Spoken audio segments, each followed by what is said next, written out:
Hello viewers, আসসালামু আলাইকুম। আজকে আমি দেখাবো আমার পেজের বেস্ট সেলিং একটা কেক। এই পর্যন্ত এই কেকটা অনেকবার করা হয়েছে, কখনো ভিডিও করা হয় নাই। আজকেই তো এই প্রথম ভিডিও করতেছি। কেকটা ছিল 1.5 পাউন্ডের। প্রথমে আমি কেকের বেসটা করে নিব, যতটুকু সম্ভব স্মুথ করা যায়, কারণ এটায় চকলেট গানাশটা ফুল ড্রিপিং করব, মানে ফুল কভার করব। কেকের উপর সুন্দর ফিনিশিং আনার জন্য প্যালেট নাইফের পাশাপাশি একটা স্ক্রাপার ইউজ করতে হবে, কারণ স্ক্রাপারটা ইউজ করলে সুন্দর একটা বেস পাওয়া যাবে আর ফিনিশিংটা অনেক সুন্দর আসবে। ফার্স্টে প্যালেট নাইফ থেকে একটু দিয়া, তারপর স্ক্রাপার দিয়ে উপর থেকে আস্তে আস্তে করে বড় একটা প্যালেট নাইফ দিয়া আমি এভাবে বেসটা করি। চকলেট গানাশ দিয়ে ফুল কভার করতে হলে বেসটা অবশ্যই সুন্দর রাখতে হবে, কারণ বেসটা সুন্দর না হলে গানাশটা ঠিকভাবে বসবে না। এখন হচ্ছে কেকের মেইন পার্ট, গানাশ দিয়ে ফুল কভার করা।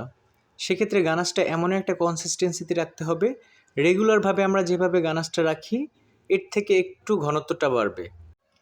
তারপর উপর থেকে গানাশ দেওয়ার পরে একটা স্ক্রাপারের সাহায্যে সাইড থেকে ব্লেন্ড করতে হবে। এটা গানাশটা দেওয়ার সাথে সাথেই করতে হবে, যাতে চকলেটটা জমতে না পারে। আর খুবই আলতো হাতে স্ক্রাপার দিয়ে গানাশটা ব্লেন্ড করতে হবে, কারণ বেশি জোরে চাপ দিলে নিচের সাদা ক্রিমগুলো বের হয়ে যাবে। আমার বেসটা করা কমপ্লিট। এখন আমি রেগুলার স্টার নজেল থেকে বর্ডারটা দিয়ে নেব।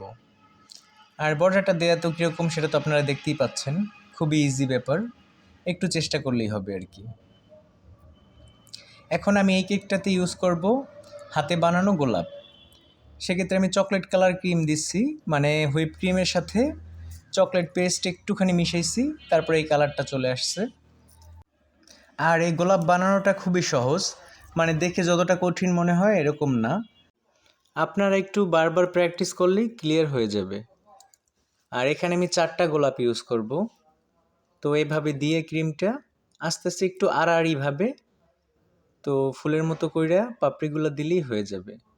আর এটা যেহেতু একদিনই হয় না, আস্তে আস্তে চেষ্টা করা লাগে, তো সেক্ষেত্রে বেশি সময় লাগার কথা না, মানে খুবই সহজ। আর এখানে অন্য কালার ইউজ করলে গোলাপগুলো আরও দেখতে সুন্দর লাগতো, কিন্তু আমার কাস্টমার ডিমান্ড ছিল এই কালারটা, এর জন্য এটাই করলাম।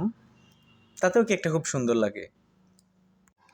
শুরুর দিকে আমারও অনেক সমস্যা হইতো, গোলাপগুলো হইতো না, একটু আঁকাবাঁকা হয়ে যেত, কিন্তু আস্তে আস্তে ট্রাই করার পর এখন ঠিক হয় আর কি।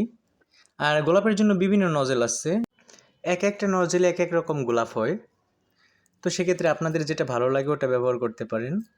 তো আমি কোন নজেলটা নিচ্ছি এই মুহূর্তে নামটা মনে করতে পারতেছি না।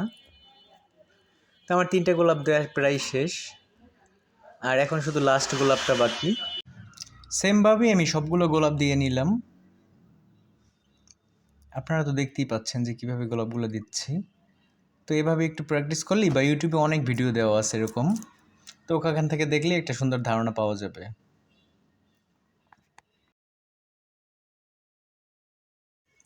গোলাপগুলো দেওয়া শেষ, এখন আমি গোলাপের চারপাশে পাতা দিয়ে নেব।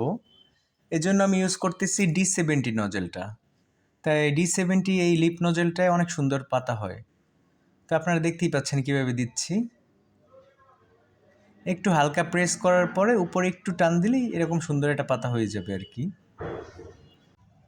এখন হচ্ছে কেকের লাস্ট ফিনিশিং বা লাস্ট পার্ট, কেকে লেখা। কেক যতই সুন্দর হোক, লেখাটা যদি সুন্দর না হয় তাহলে কেকটা আসলে দেখতে ভালো লাগে না। আর আমরা সাধারণত কলম দিয়ে যেভাবে লিখি আর কেকে লেখা, এই ব্যাপারটা টোটালি আলাদা, এই জন্য একটু প্র্যাকটিসের ব্যাপার আছে।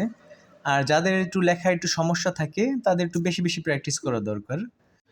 যে কালার ক্রিম দিয়ে আমি ফুলগুলো দিচ্ছি ওই কালার দিয়ে আমি প্রথমে লিখলাম, এরপর আমি এর উপর থেকে চকলেট গানাশ দিয়ে লিখে দেব।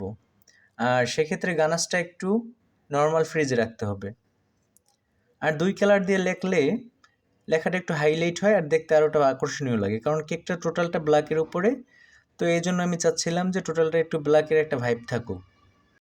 কেকের উপর লেখার ক্ষেত্রে ক্রিমটা যদি একটু সফট থাকে তাহলে এই লেখাটা অনেক সুন্দর হয়, আর যদি একটু হার্ড থাকে তাহলে ক্রিমটা একটু ঝামেলা করে আর কি লেখার ক্ষেত্রে। তো আমার লেখাটা প্রায় শেষ। এরপর ফাইনাল লুকটা দেখলে বুঝবেন যে কেকটা সিম্পলের মধ্যে কতটা আকর্ষণীয় লাগে। আর ফাইনালি কেকটা বানানো শেষ, দেখুন কেমন লাগে। আর ভালো লাগলে অবশ্যই জানাবেন, দোয়া করবেন আমাদের জন্য। ভালো থাকবেন সবাই। আসসালামু আলাইকুম।